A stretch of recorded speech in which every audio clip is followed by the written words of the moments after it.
Salut à tous, j'espère que ça roule. Alors aujourd'hui, on va se faire la couleur de cette peinture. Je vais vous montrer un petit peu le processus. À la base, j'avais déjà fait une vidéo qui est sortie il y a quelques semaines.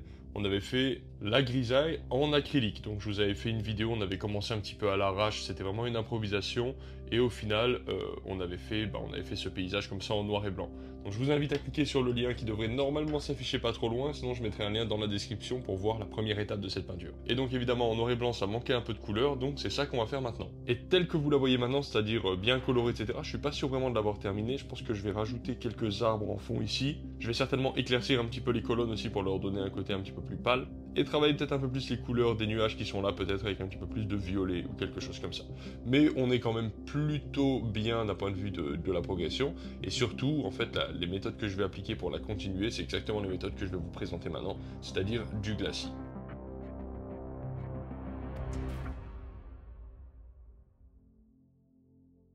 Donc allez, on va passer un peu à la démo. Donc là, ce que je suis en train de faire à l'écran, c'est exactement ça, c'est un glacis. Donc qu'est-ce que c'est un glacis pour ceux d'entre vous qui ne seraient pas familiarisés avec le terme?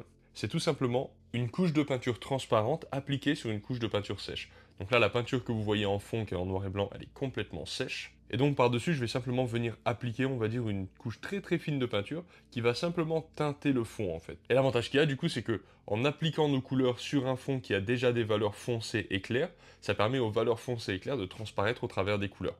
Autrement dit, quand je passe un glacis, je recouvre pas le fond, et du coup je vois quand même les nuances de foncé et de clair qui étaient déjà établies. Et je ne fais en fait que teinter la surface légèrement.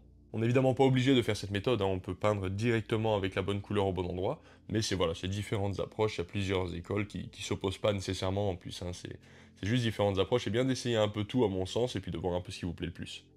Vous voyez que je frotte le pinceau, donc en fait j'applique une dose de peinture extrêmement faible, c'est juste vraiment pour teinter très légèrement. Et la peinture que j'applique, elle est composée d'un petit peu de pigment, là en l'occurrence il y a de l'ocre jaune, il y a du terre de sienne, quelque chose d'un peu chaud, d'un petit peu marron, et puis il y a évidemment du médium, donc là en l'occurrence c'est du liquin. On fait sa petite tambouille, on trouve un petit peu le bon dosage. Moi, en général, j'aurais tendance à dire c'est un peu genre du 50-50, 50% pigment, 50% médium.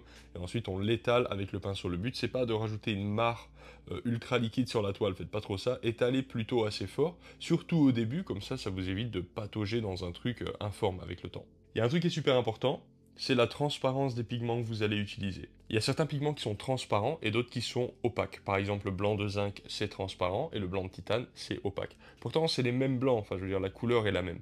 Mais il y en a un qui est plus transparent que l'autre. Et c'est pas seulement dû à la quantité de médium qu'il y a, c'est simplement dû à la forme microscopique du pigment. Quand on zoome, c'est des petits objets, des pigments. Et en fait, il y a certains pigments qui ont par exemple des formes de sphères, et d'autres pigments qui ont par exemple des formes de galettes. Et donc on peut facilement imaginer qu'à poids égal, celui qui a la forme de galette va beaucoup plus recouvrir une surface, vous voyez. Donc c'est la raison pour laquelle on a des pigments opaques et d'autres pigments qui sont transparents. Et pour faire des glacis, ça veut dire pour faire en sorte qu'on puisse teinter quelque chose tout en voyant le fond au travers, c'est vraiment important de choisir des pigments qui soient transparents. Allez, on va teinter un petit peu en bleu. J'avais envie d'avoir un bleu bien frais, un peu polaire, on va dire, donc je vais plutôt utiliser du bleu de cobalt pour ça plutôt que le bleu outre-mer qui va avoir un côté un petit peu plus lourd. Mais bon, ça de toute façon, c'est vous qui expérimenterez vos propres couleurs, évidemment. Et vous voyez comme simplement en frottant très légèrement une quantité de pigment infime, eh bien déjà ça rajoute de la couleur, quoi, tout simplement. On commence déjà à voir qu'il y a des températures chaudes, des températures froides. Et un petit secret que je peux vous donner, parce qu'en fait, il y a un risque avec le glacis, c'est d'aller trop loin dans les saturations très vite. Ça sature très fort, les glacis. Même si on met des couches de peinture très fines, en fait, on se rend pas compte, mais on peut vite avoir une peinture qui est trop saturée. Et le risque là, ça serait de prendre du bleu pur, de le diluer, et ensuite de passer un glacis avec du bleu pur. En fait, ce serait un bleu qui serait beaucoup trop foncé, qui serait beaucoup trop vif. C'est pas une bonne idée. Là, l'idéal, c'est de couper son bleu avec du blanc. Donc en l'occurrence, du blanc de zinc, comme ça c'est transparent. Et comme ça donne un bleu très frais, très polaire, plutôt très clair en fait. Ça fait un bleu qui est quand même assez saturé, j'aurais pu aussi le couper avec un petit peu de orange, ou alors avec un petit peu de noir en fait, simplement pour le rendre un peu plus noir et blanc. Mais déjà, simplement le blanc, ça va refroidir, et ça va éviter d'avoir, comment dirait-on, ça va éviter d'avoir un chroma trop puissant. Le chroma de la couleur, c'est est-ce que c'est très bleu, est-ce que c'est très rouge, est-ce que c'est très jaune, vous voyez. Et en général, dans les paysages, il faut faire attention, parce qu'on a vite tendance à faire des couleurs trop saturées, donc voilà. Après le glacis, là je suis en train de faire un glacis un peu plus foncé par exemple sur la partie haute du ciel.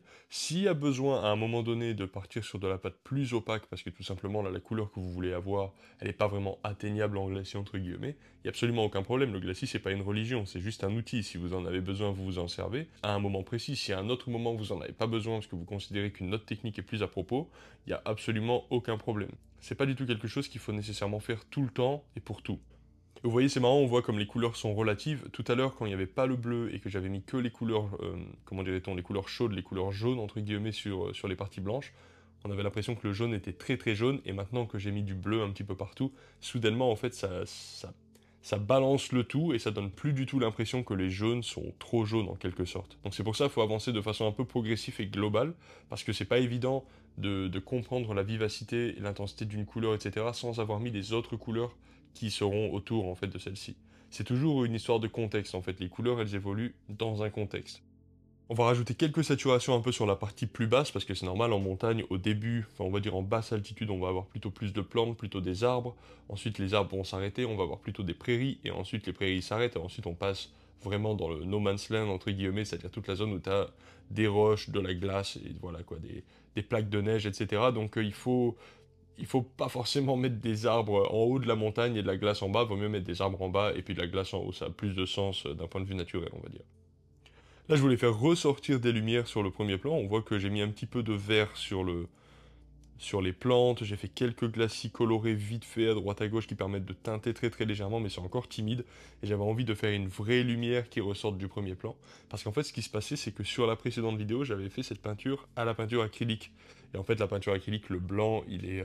Enfin, celle que j'utilisais en tout cas, c'est de la Golden Open, c'est une bonne peinture, mais le blanc il a vraiment aucune puissance, aucune volonté propre, donc j'ai pris justement du blanc de titane à l'huile là tout de suite pour faire des blancs qui soient puissants, qui ressortent véritablement et qui recouvrent. Donc puisque je suis en train de faire de la couleur, j'ai pas pris du blanc pur, ça aurait été beaucoup trop froid, ou du gris, ça aurait été beaucoup trop froid.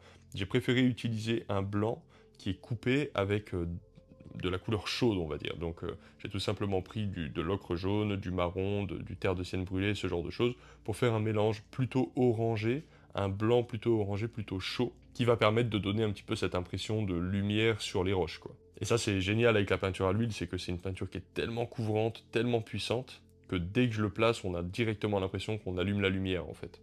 Et attention, là pour le coup, le blanc que je suis en train d'utiliser, c'est du blanc de titane. Parce que si j'utilisais le blanc de zinc, c'est-à-dire le blanc qui est transparent, ça ferait pas du tout ça. Ça ferait un truc hyper transparent qui ne ferait que teinter la surface en fait. Là pour recouvrir vraiment fort, il faut utiliser du blanc de titane. Et vous voyez que ça fait exploser la lumière d'un seul coup. Donc là, on retrouve un petit peu ce que je disais tout à l'heure, c'est-à-dire qu'en fait, si vous avez besoin de peindre avec opacité à un moment donné, il faut surtout pas hésiter. Et là, c'est exactement ce que je suis en train de faire, je recouvre complètement. C'est pas parce que vous faites une séance de glacis que vous pouvez pas peindre en pâte par-dessus, hein, tout simplement. Par contre, l'inverse, c'est pas possible. Donc en fait, c'est pour ça que c'est intéressant de le faire dans ce sens-là. Vous pouvez pas commencer à faire de l'empattement et ensuite vous dire, ah ben attends, j'aurais bien aimé faire une couche de glacis globale pour peut-être teinter quelque chose, pour reculer, pour avancer un élément, etc. Ça, vous pouvez pas le faire à moins d'attendre la séance suivante. Mais si vous voulez pas attendre la séance suivante et que vous voulez le faire dans la même séance, vous êtes obligé d'abord de passer un glacis. Là, par exemple, on voit que j'ai teinté la colonne, c'est un peu marron vers le bas, puis c'est un petit peu plus bleuté, froid vers le haut. Donc ça permet de donner une couleur générale, une direction, une atmosphère en fait qui est dans le fond. Et ensuite, par-dessus, je vais pouvoir peindre en opacité sur le glacis, de sorte à continuer mes modelés, mes lumières, etc. Et un autre avantage que ça donne de faire ça, c'est que ça va vous permettre de huiler votre toile. Vous avez certainement vu déjà des gens faire ça, c'est-à-dire qu'en fait on prend un petit peu de médium et on le frotte légèrement sur la zone qu'on a envie de peindre, et ça nous permet d'avoir une surface humide sur laquelle travailler, ça permet d'avoir une texture beaucoup plus jolie, c'est beaucoup plus agréable à travailler aussi, et ça permet de donner cette impression de travailler dans le frais, même si c'est pas frais. Enfin, vous l'expérimenterez. Mais là, l'avantage du glacis, si vous voulez, c'est que du coup, grâce au glacis, en fait, je, je ne peins jamais sur quelque chose de vraiment sec. Je peins constamment sur quelque chose de humide. Alors là, en l'occurrence, c'est humide et légèrement teinté parce que j'ai fait un glacis et j'avais envie qu'il soit teinté. Mais ça permet constamment de peindre sur cette texture un petit peu onctueuse que le glacis permet d'avoir. Une fois que j'ai placé mes lumières en peinture opaque, je vais pouvoir travailler un petit peu les ombres. Là, c'est pareil, hein, je ne vais pas me gêner pour y aller en opaque si besoin, et je vais réchauffer mes zones d'ombre. Bon, ça, c'est des considérations de lumière, d'ombre réfléchie, etc. Mais si vous regardez, les pierres sont, on va dire, blanches, en tout cas c'est ce que j'essaie de reproduire, c'est des pierres plutôt blanches, chaudes, et vous remarquez qu'à quelques endroits, on va avoir des ombres qui vont être bleues. Et en fait, remarquez bien que ces ombres qui sont bleues, c'est tout le temps des ombres qui font face au ciel, qui sont en direction du ciel.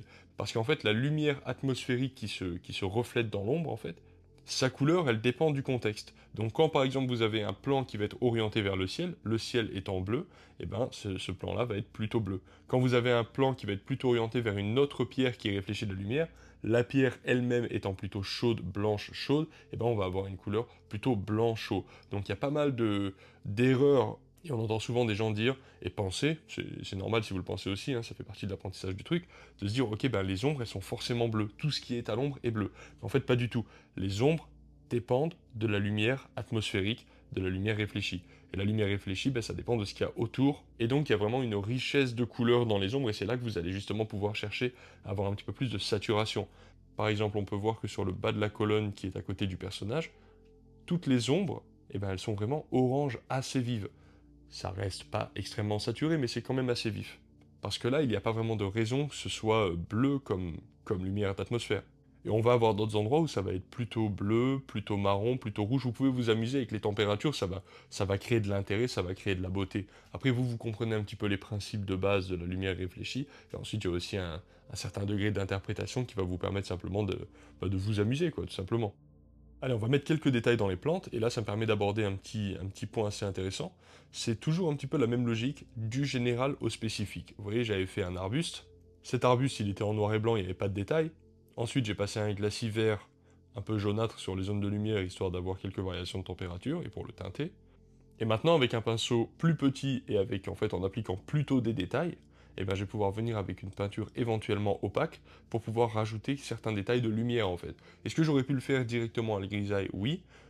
Mais après, ce sera à vous dans votre pratique de trouver un petit peu le bon dosage, jusqu'à où vous poussez la grisaille, jusqu'à où vous la poussez pas. Parce que parfois, c'est extrêmement utile et efficace d'avoir une grisaille que vous pourrez teinter par la suite, et puis parfois, vaut mieux faire, on va dire, une grisaille globale qui permet de rendre compte un petit peu des, comment dirait-on, de la place des éléments, de la composition et tout, mais au final comme une sous-couche en fait, mais au final il y a un certain nombre de choses que vous ferez directement en couleur, en pâte pleine à la fin, juste parce que c'est plus simple en fait. En gros, à partir de maintenant, si vous voulez, toute la peinture est colorée, donc on a eu deux étapes en fait, deux étapes principales, une étape de grisaille, peinture en noir et blanc, avec ou sans modèle, ça c'est comme vous voulez, et ensuite une étape de colorisation, donc on commence par du glacis, et petit à petit on empâte au besoin, si besoin, il n'y a pas toujours besoin. Et ensuite, à la fin, on fait vraiment des petits détails. Donc là, vous voyez, je suis en train de faire des petits arbres qui sont très très loin. Et donc, puisqu'ils sont très très loin, bah là, vu que je travaille un peu plus en pâte pleine, il va falloir que je fasse des arbres qui soient pas trop foncés, pas trop clairs, pas trop bleus, pas trop jaunes. Enfin, il faut trouver la bonne teinte, quoi. Là, pour le coup, sur la fin, sur les détails, on est plutôt de nouveau sur un travail de peinture, on va dire, direct, en fait, voilà. Bon bah voilà, c'est pas mal cette histoire, ça a été assez simple. Je pense que le noir et blanc a pris quelques heures, mais je me rappelle pas du tout, c'est sûr qu'il a pris quelques heures, hein. Mais par contre la couleur là, ça a été assez rapide, hein. Sur 2 séances, ça a pris quelque chose comme 2 heures de faire toute la couleur. Donc vous voyez l'avantage, c'est ça, c'est qu'on peut avoir l'impression qu'on repeint toute sa peinture 2 fois. En fait, dans la mesure où les valeurs sont déjà là et qu'on les recouvre pas, dû à la nature transparente des glacis, le fait de faire ensuite des glacis, ça facilite quand même grandement la chose. Et ensuite, évidemment, je pourrais continuer cette peinture, et je pense que je la continuerai, parce que je la considère pas absolument terminée. Et puis ensuite, il faut juste se laisser aller. Là, par exemple, je suis en train de faire quelques détails de plus, de lumière dans les montagnes, juste parce que c'est beau, parce que j'en ai envie. Et puis voilà, c'est pour ça, pour moi, personnellement, la méthode de grisaille plus glacis, c'est une méthode qui est extrêmement intéressante, mais je pense pas que ce soit utile de faire, on va dire, une grisaille absolument parfaite, pour ensuite rajouter des glacis par-dessus. Tout simplement parce que la perception de la peinture, elle va changer avec la couleur. Donc, il va y avoir certains endroits qui paraîtraient très très jolis quand c'est vraiment fort contrasté, par exemple un truc très foncé contre un truc très clair. Mais au final, grâce à la couleur, il n'y aura peut-être pas besoin d'autant de contraste, puisqu'en fait, jouer avec les températures, et par exemple quelque chose de orange sur un fond bleu, il n'y a pas nécessairement besoin d'autant de contraste ultra tonalisé pour créer le contraste, puisqu'en fait, il y a déjà du orange et du bleu. Donc le contraste se fait aussi par la couleur. Donc en conclusion, cette petite peinture était super fun. Je vais continuer à pousser un petit peu des expériences en grisaille, donc peinture noir et blanc. Ça peut être aussi de la brunaille, ça peut être marron, etc. Mais j'ai plutôt envie personnellement de partir plutôt sur du noir et blanc, parce que ça permet ensuite au glacis de s'orienter dans toutes les directions possibles. Ça veut dire que je peux faire un glacis bleu, je peux faire un glacis rouge, je peux faire un glacis orange, comme j'en ai envie. Alors que quand on fait un monochrome, donc pas une grisaille, mais un monochrome jaune ou un monochrome marron, tout est marron, et du coup il y a certaines couleurs, par exemple pour les avoir, il va falloir recouvrir à 100% en pâte opaque. Donc l'avantage du noir et blanc, c'est que c'est vraiment neutre, Et grâce à ça, on peut vraiment aller dans toutes les directions. J'espère que vous avez appris des trucs, essayez, vous allez voir, c'est vraiment très très cool. Soyez bien certain que votre peinture, elle soit bien sèche avant d'appliquer le moindre glacis. Pareil, entre les séances de glacis, vous devez attendre suffisamment longtemps pour que la peinture soit parfaitement sèche. Si ça prend une semaine, c'est la vie, ça prend une semaine, c'est comme ça. Utilisez du liquin pour avoir des séchages rapides. Normalement, en 24 heures, c'est sec, vous pouvez faire une couche par jour. Aussi, essayez de pas trop mettre de peinture sur le pinceau, essayez plutôt de teinter de façon légère, vous allez voir, ça teinte très vite, très fort. Et faites plutôt des couches globales, teintez plutôt l'ensemble de votre peinture un petit peu, attendez que ça sèche, revenez le lendemain, etc. Et pour ce qui est des couleurs vives et puissantes, il ne faut pas hésiter ou à passer beaucoup de couches de glacis si vous avez envie de faire ça, ou alors tout simplement de prendre de la pâte opaque, il n'y a aucun problème avec ça. Bref, c'est tout pour moi. Quand cette peinture sera absolument terminée, je la posterai sur Instagram. Je poste pas mal de trucs sur Instagram, notamment mes avancées sur le dessin, la peinture, mes tatouages, etc. Il y a pas mal de trucs que je poste pas sur YouTube qui sont sur Insta. Je vous laisse cliquer sur tous les petits boutons YouTube qui permettent de soutenir la bonne cause, et puis je vous dis à la prochaine, ciao.